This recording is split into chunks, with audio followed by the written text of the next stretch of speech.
Philanthropy has not measured up to the problem. What an opening, you guys, that she gave us. Wait, we're not sitting yet.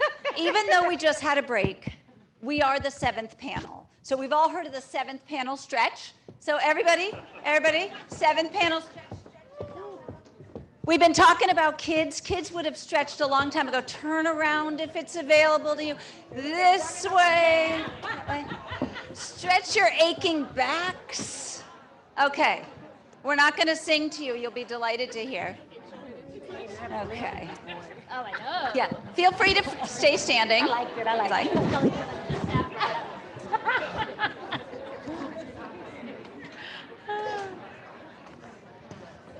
So this was good. I'm glad we did that.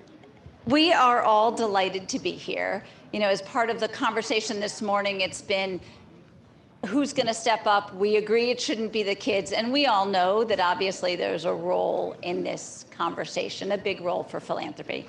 And at its best, philanthropy does step up, look across sectors, make connections, fund solutions, fund pilots, fund scaling things that we know work. So we are going to start to talk about some of that today.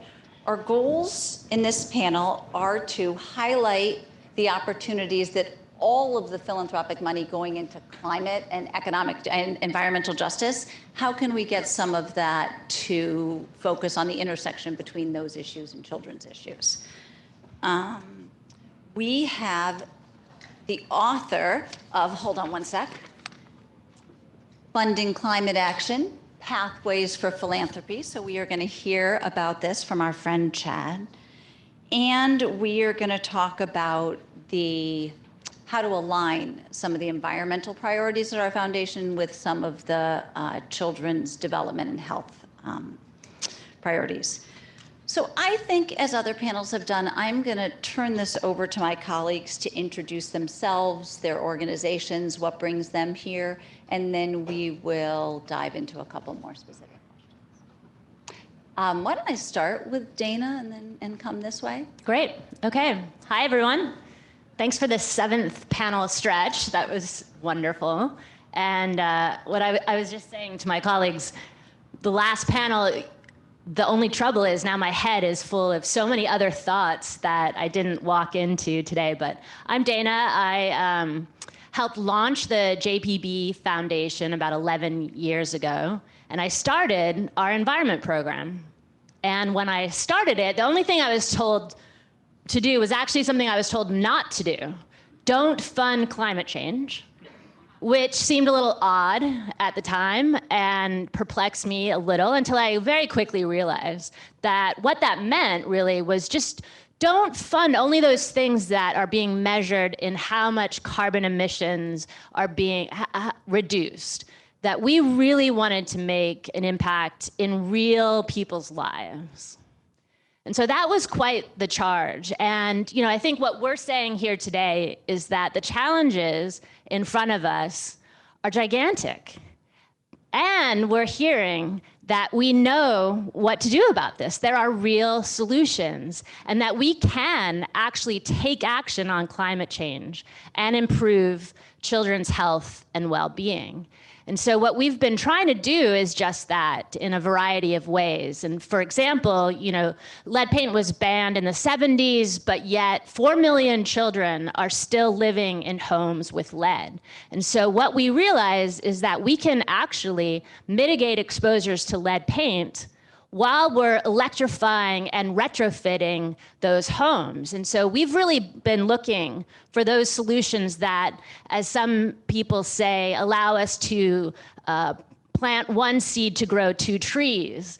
And that's exactly what I think we're talking about today. And the other thing we're trying to do is, through these environmental interventions, is not just fund projects and outcomes, but really invest in low-income communities and disinvested communities of color that have not been receiving environmental philanthropy for decades. And so we're really also trying to do everything to build community power for the long haul, so that they are in charge of their future in ways that address their local conditions, but also allow communities to live into those futures that are going to be wonderful for all of the children living there. Thank you, Dana. Hi, my name is Tonia Spence. I use the pronoun she, her, hers. I am from the Irving Harris Foundation. I am the program director. I am new to philanthropy. I have been doing my work as an infant and early childhood mental health practitioner for over 20 years, and recently moved into the foundation world and really thinking about what does it mean to support children and families in different ways? How do you move money to communities who have solutions, who've been thinking about solutions in BIPOC communities, but have never been given the options and or the availability to be at the table to use their voices? And so for me, I came into philanthropy being given that opportunity, saying, hey, you have a portfolio. You can begin to think about how will you hold and be connected to community? What will you do in order to fund and support communities of color? And how will you think broadly about what the narratives are? Because I think what we've been talking a lot about today also is what's the narrative that communities are hearing, but what's also the national narrative that exists around the country? As I think about this work, I was sharing that when I was younger, right? Every Father's Day, we made ashtrays. And that was 30 years ago, right? And my pastor talks about this, right? When you are young, well, it was more than 30 years. I'm just gonna hold it there though. When you're young, right, you make things for your parents, you do things based on the community you're in, but also based on what teachers are saying are important. So when I was in preschool, that's what we made. Today, if your child came home with one, you would be mortified, right? And so what's the narrative? What's the change that we're going to make? So when kids, 20 years, 30 years from now, they're telling this same story about something different. They're saying, oh, I used to do blah, blah, blah. But if my child did that, right? Because they created a way to help us make change. They told us that it wasn't good for our families, that secondhand smoke would kill people, that it would harm your children, your families, your households. And so our parents made sure we didn't do certain things. We heard that. What are we going to do today to bring that change for young children and families so that the narrative is clear? Because it's not always that clear. So it's clear for some of us who love to read op-eds, who love to read books. But for those of us who don't, how are we getting the narrative to them? So I love the idea of the TikToks, because when I talk to my young people in my life, I don't know about yours, they all can tell me what a TikToker said about trauma. And so I've been impressed and had to go on TikTok and be like, oh, they actually got that right about trauma. Because although that's the work I've been doing and trying to convince them they should go to therapy, it is not me. Aunt Tonia did not convince them to go to therapy. The TikToker did. So how are we going to do something different that creates and touches people in those ways so that change happens? Because I really think that's what I'm thinking about after listening today, but also in just understanding philanthropy and the work ahead. Awesome. Chad, top that. I'll try. You know, I did suggest that we do downward dog, and you didn't let me do that. He did. Anyone need more stretching? Just kidding.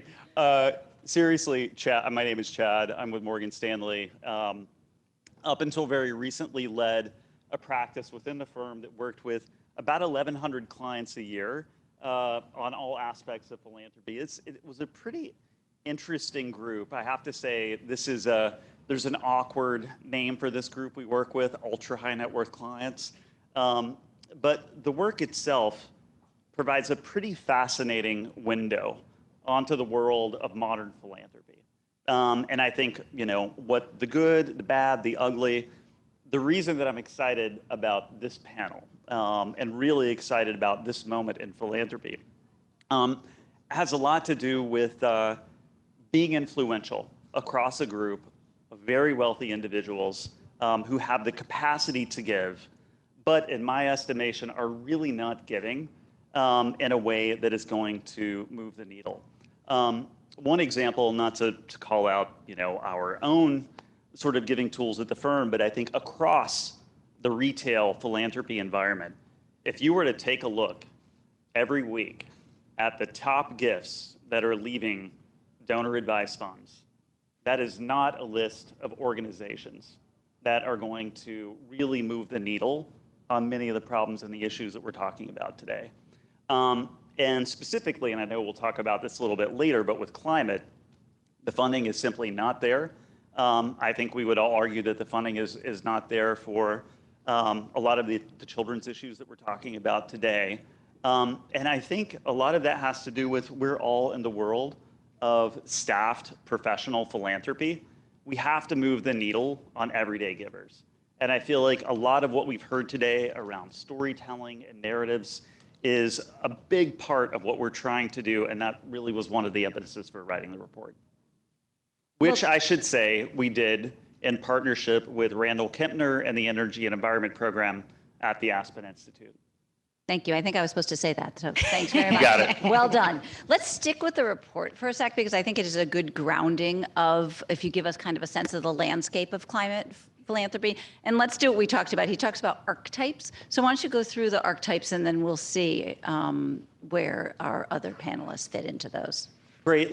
Let me ground us just a little bit in maybe the state of climate philanthropy, and then we'll go into some of the archetypes. Probably the best source of material resources happens on an annual basis on actual climate giving is the Climate Works Foundation annual report.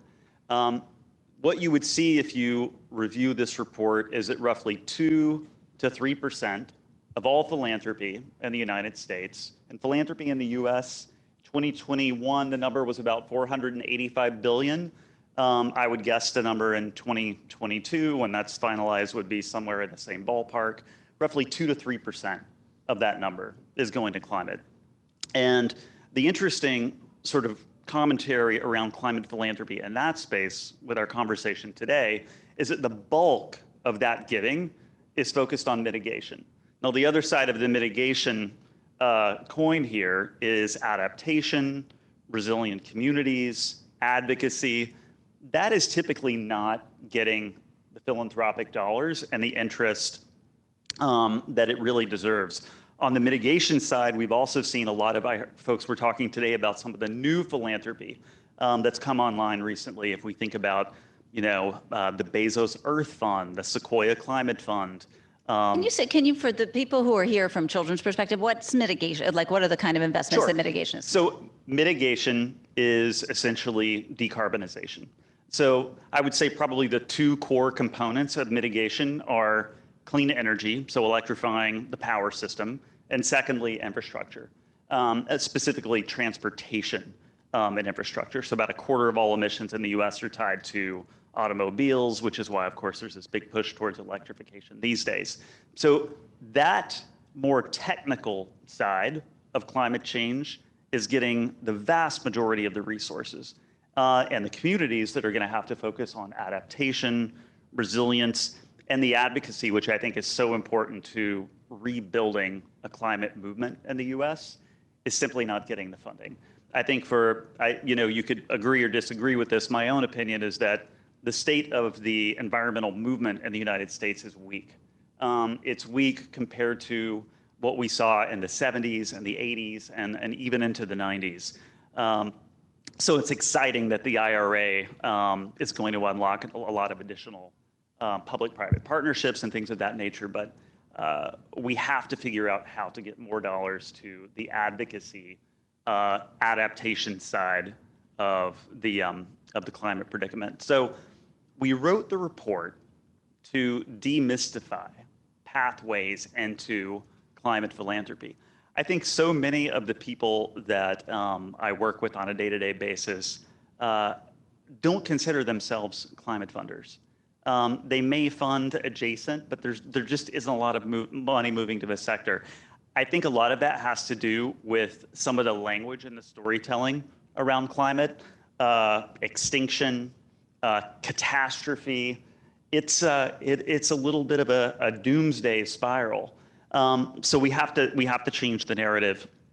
there, these archetypes that we outlined in the report really were intended to help people reimagine the type of philanthropist they could be. So just briefly, the first one, Climate Explorer, pretty straightforward. These are your climate funder who's sort of tiptoeing into supporting environmental organizations, some of them local, some of them global, maybe peer networks and regional funder collaboratives that are doing interesting work.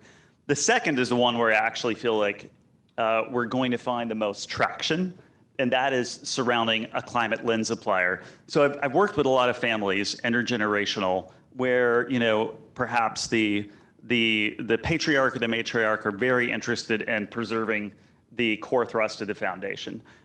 Next gen, very different agenda. So when we think about bringing these agenda together and perhaps looking at the conversation today, if you're a funder of infant mental health and your next gen daughter or son is interested in climate change, you're going to come up with a different list of potential grantees looking at the issue with those two in mind.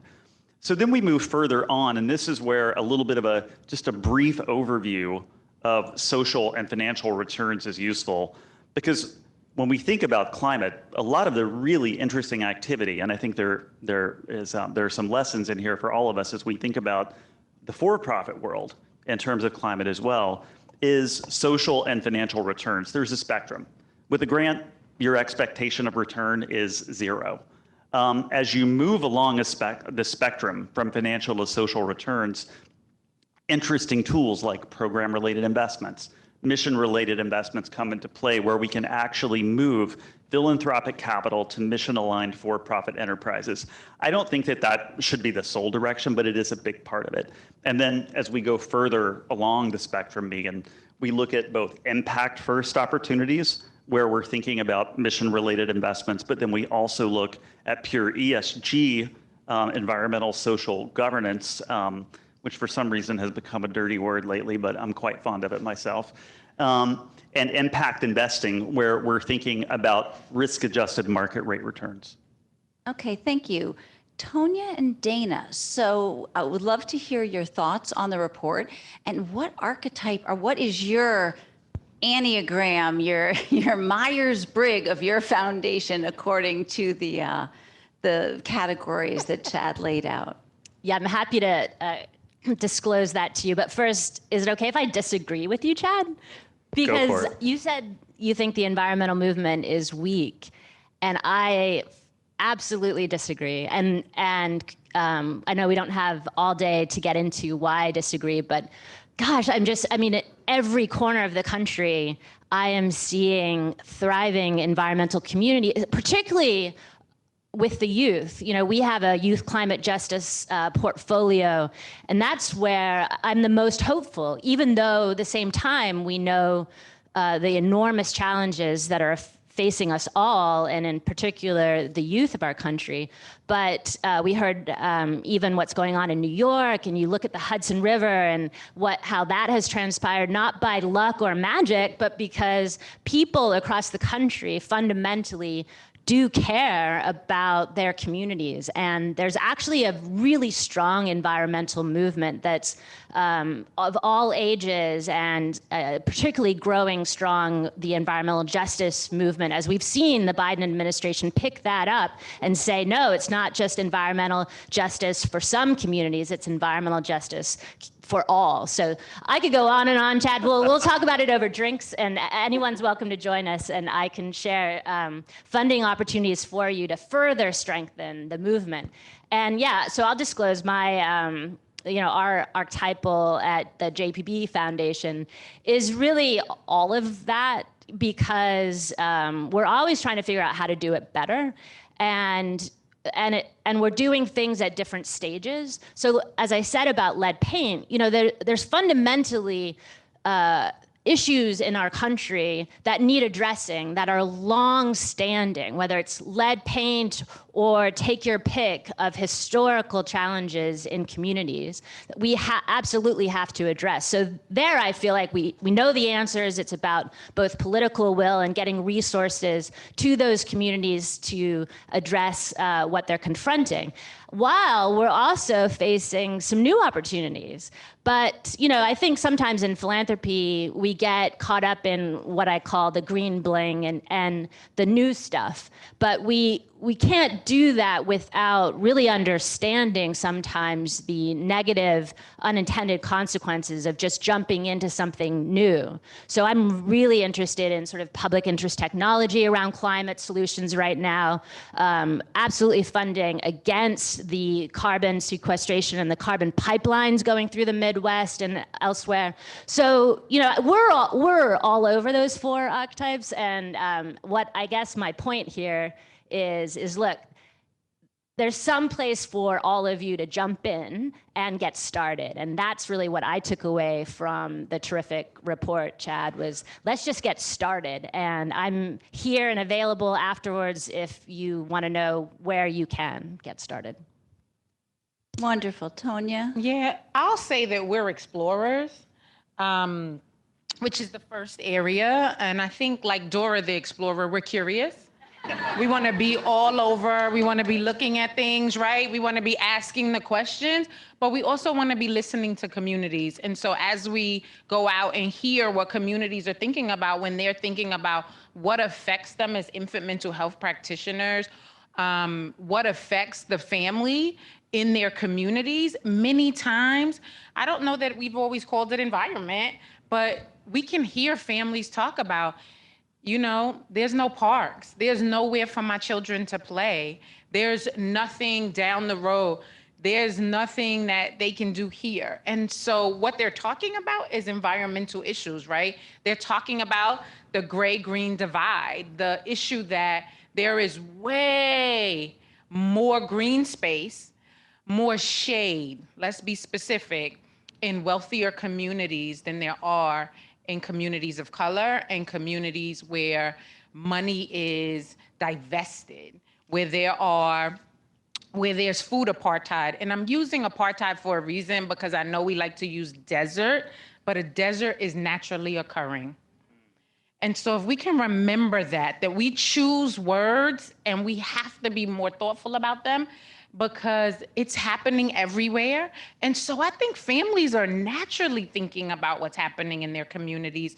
And so the more we partner with communities, the more we hold and get curious about what they want, I think as philanthropic people, we'll become much more available to actually creating spaces that matter, but also holding the environment. Because I think families, communities are holding that. I think they really are. I think we aren't always listening because, often we have to hold what our larger organization is saying we want to be funding. And so we're like, ooh, is that holding everything? And so we cherry pick sometimes.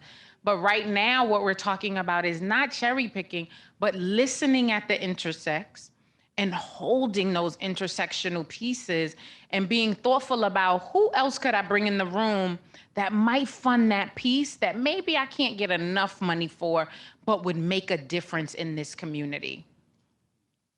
And we heard silos a lot today, and obviously philanthropy is kind of famously siloed, as Tonia references, like, no, we're this group and we're this group. And so we'll talk in a bit about how to maybe bring those together. But Tonia, let's stay with you for a sec. So you lead the infant and early childhood group, and the foundation does other things. So let's talk a little more about the intersectionality, and specifically, how could climate justice start to impact the other parts of the foundation and be woven through some of those different strategies, or not? Well, let's say it out loud. Send the video to my ED and let's see what happens. Okay. So I think, there are 2 other areas that we are working to intersect more, which is reproductive health and justice and early childhood.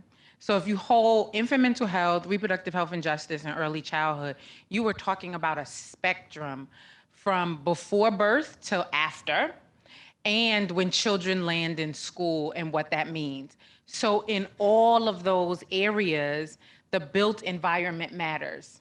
Right? It matters for pregnant and birthing people. It matters for young children, right? And how they co-regulate in environments. I mean, I think about the fact that in some schools in Europe, they talk about foresting and they take children to the forest to explore. And I remember the first time I read that as an early childhood educator, I was thinking, why am I doing that? Why didn't I think about taking children just out to explore? Well, one, I'm in New York City where there's not a lot of places to explore. But two, I think, you know, that hasn't been something we've created a conversation around for teachers. So as a special educator, right, I would have easily, and a teacher, at one point I also taught sixth graders, I would have easily taken them to the park often. We went to the playground, but the playground had no shade. Yeah. It had no trees. It had nowhere for them to climb. And so we have to think more strategically as we do this intersectional work about what are the living and built environments that the families we're serving and the communities we're funding have for the children and families that they're supporting, because I know it matters. And the more we talk about climate issues, the more we'll recognize that if the earth is heating, and we know communities that don't have enough green space, but also don't have enough shade, right? And so I don't know if those of you who live in New York, if you saw, or if you went to the Brooklyn Museum when they were doing the exhibit around the gray-green divide and talking about the fact that there is just not enough shade in zip codes. And that even, not only does it affect the young people, it also affects the elderly. And so we're talking about a life cycle, because I know I grew up with my grandparents, and so if they're affected, I'm affected when I'm a child, right? Because they were part of the community that serviced and supported me. So all of it is important, and so I do think there's a way to talk about it in the intersections of the work we do at the foundation.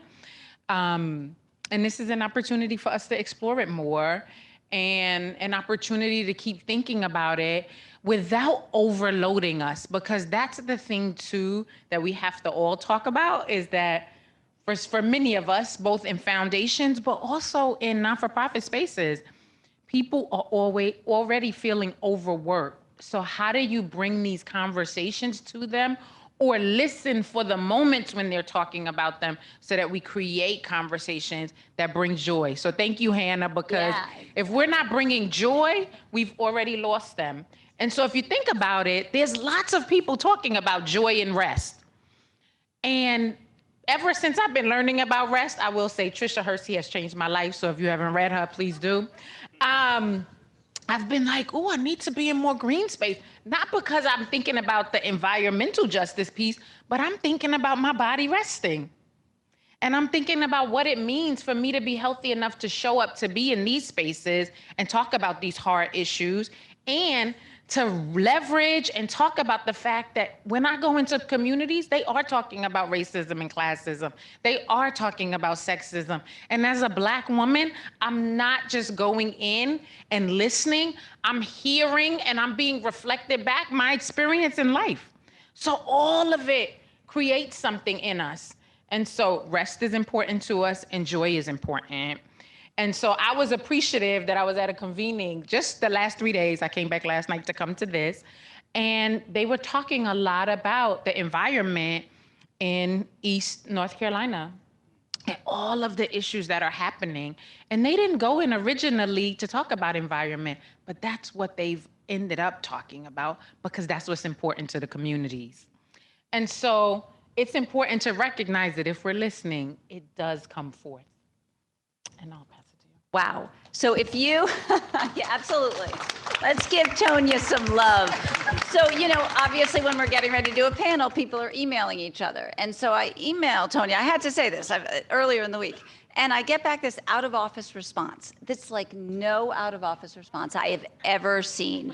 It's like, I am going to 2 convenings this week. So my mind's preparing for what mine would say, like, so I'll get back to you later, or I'm sorry, I'll be a little delayed. So you won't hear from me this week because I'm at these 2 convenings. And then there was a link to the book on rest she mentioned. I printed it out. I printed out her out of office supply. I read it to one of the people I work for, and I sent my kids the book, and I'm like, it's Mother's Day Sunday, guys, and I I need some rest. And that was all from her out of office reply. I kid you not.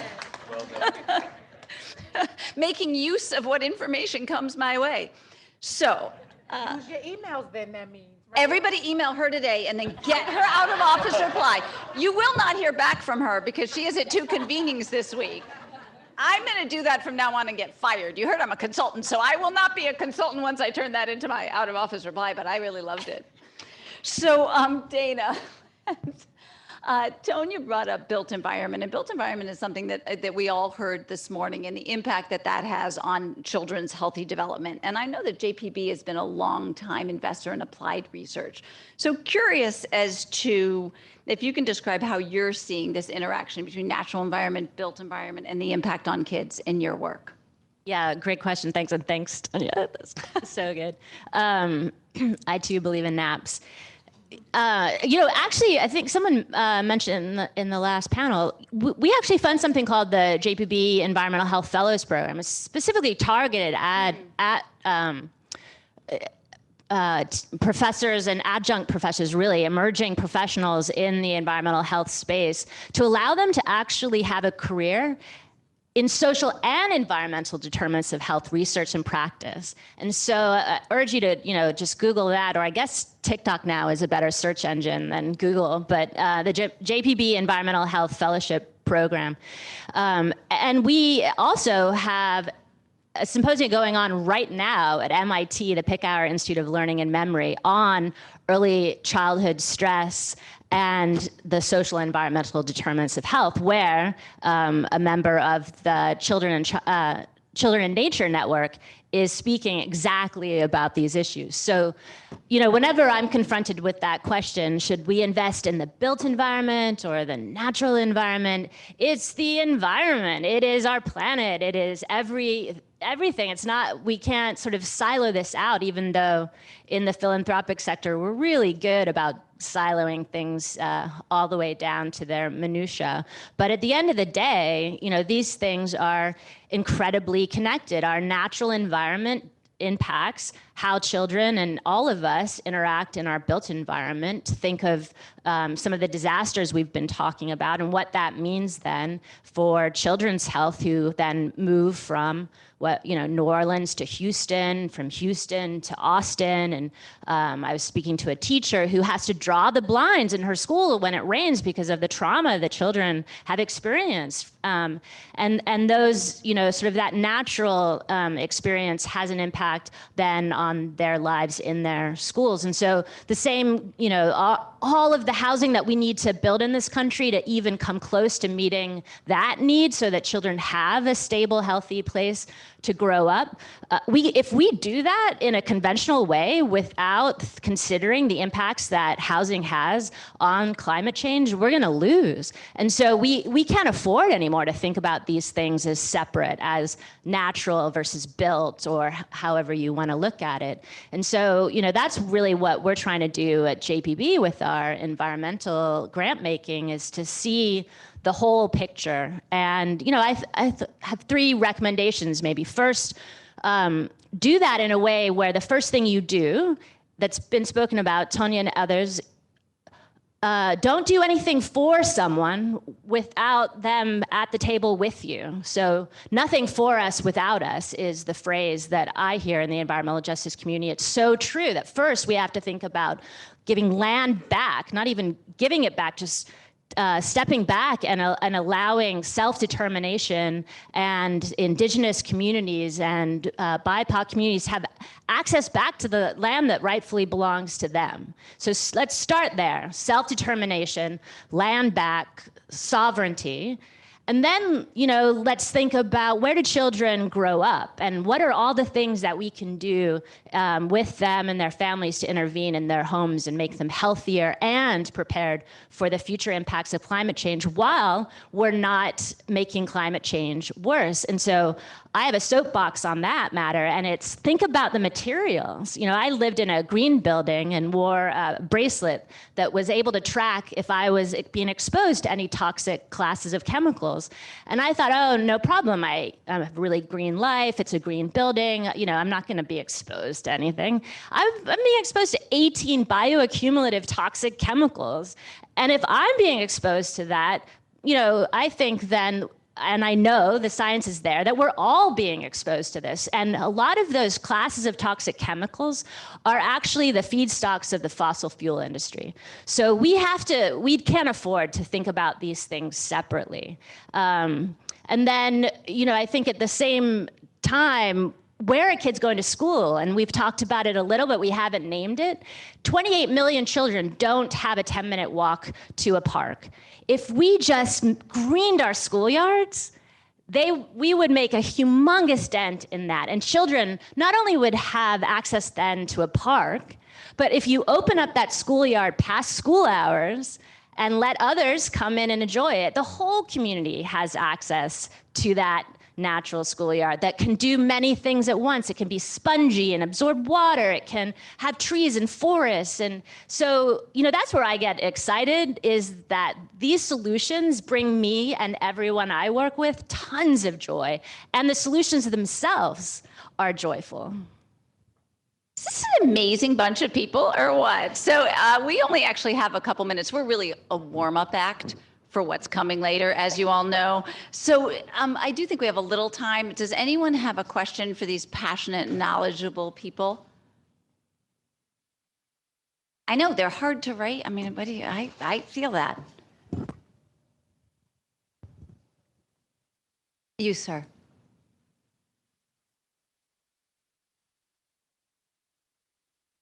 Hi. Hi. My name's Khalil Kettering. I work for the Nature Conservancy. And on the train up here this morning, I was looking through the list of participants, and I was really dismayed at the huge void of the environmental conservation sector that's being involved in this conversation. And oftentimes at work, when we talk about this topic in the conservation, you know, the wildlife, the biodiversity, we hear the words mission creep. That's not what we do.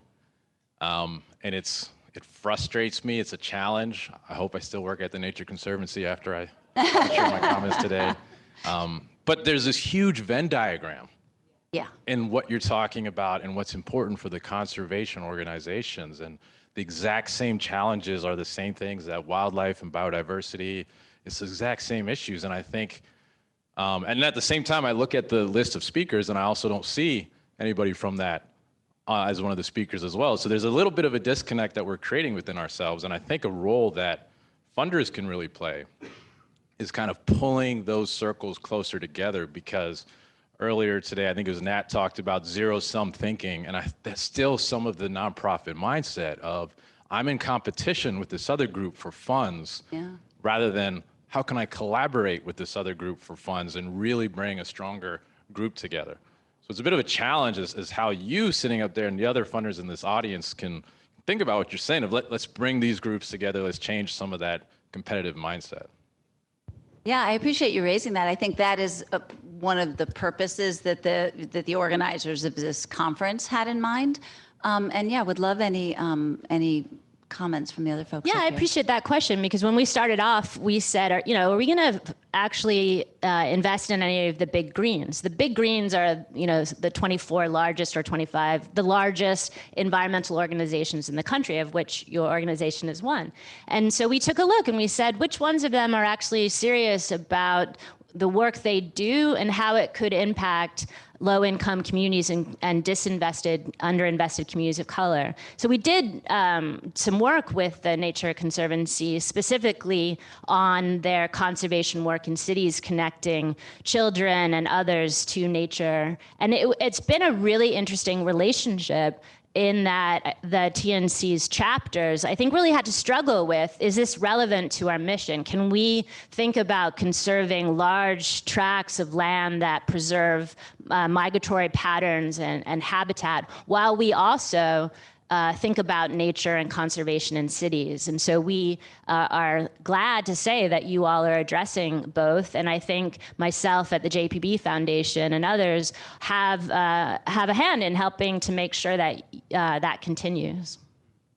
I think we are close to out of time, so I would just like to give Chad, and then I'm not going to do this to you again, Chad. I'm going to start with you and then go to Tonia instead of trying to say, no, you're a hard act to follow. That's all I'm saying. So Chad, if you want to start with any final thoughts you have, and then we'll let Tonia bring it on home for us. Just Who else? two really quick thoughts. You know, one, I think that one about a specious idea, another a policy idea. You know, in terms of getting money to smaller organizations, one of the things that I run into the most in the sector, but I'd like for us to all be a part of, you know, sort of shifting away from, is this idea popularized by online sources, GuideStar, Charity Navigator, et cetera, that there's some correlation between the impact an organization can have and its operation and admin expenses. A lot of the folks that I work with take this to heart. Right. And they don't support smaller organizations who are doing amazing work because, I don't know, they have a really competent executive director who makes a market rate salary and it destroys their rating. So that's the first one. And then secondly, the other thing that, you know, I think is really disturbing to me, always has been, I don't see any changes happening here, is when we look at philanthropy and we look at some of the big gifts that are being made in the sector, I'm not seeing the folks that we're working with funding the right organizations. And what I mean by this is to say a lot of wealthy individuals get huge tax deductions and they either let the money sit and do nothing with it, or what I see more often than not, and this is really the main point, is they're funding schools, alma maters, private schools. There's so much self-interest involved in that. If we could make a little bit of a policy change and avoid what I see in a list, you know, almost every week that we could all predict of Ivy League universities and local private schools getting the lion's share of philanthropy, there would be a lot more for the sector and some of the smaller organizations that we'd all like to support.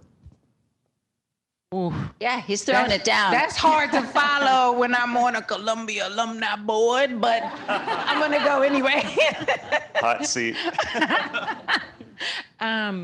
One, just thank you all for being here today because I think the conversation is hugely important.